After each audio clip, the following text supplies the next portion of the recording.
বাজপাখি Emiliano মার্টিনেজের হাত ধরে আবার ঐতিহাসিক জয়ের সাক্ষী হলো আর্জেন্টিনা। কোপা আমেরিকার কোয়ার্টার ফাইনালে ট্রাই ব্রেকারে আবারও দুর্দান্ত এমিলিয়ানো মার্টিনেজ। ইকুয়েডরকে ট্রাই ব্রেকারে হারিয়ে কোপা আমেরিকার সেমিফাইনালে পৌঁছে গেল টিম আর্জেন্টিনা।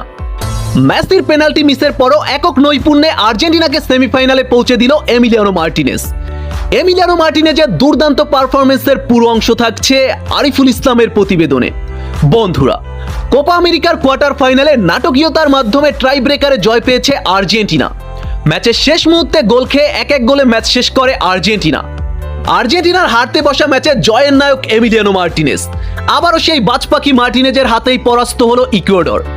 নির্ধারিত সময়ে আর্জেন্টিনা বনাম ইকুয়েডরের ম্যাচ এক গোলে ড্র হওয়ার পরে ম্যাচ গড়ায় ট্রাই ব্রেকারে। ট্রাই ব্রেকারের শুরুতেই শট নিতে আসেন আর্জেন্টিনার ক্যাপ্টেন লিওনেল মেসি।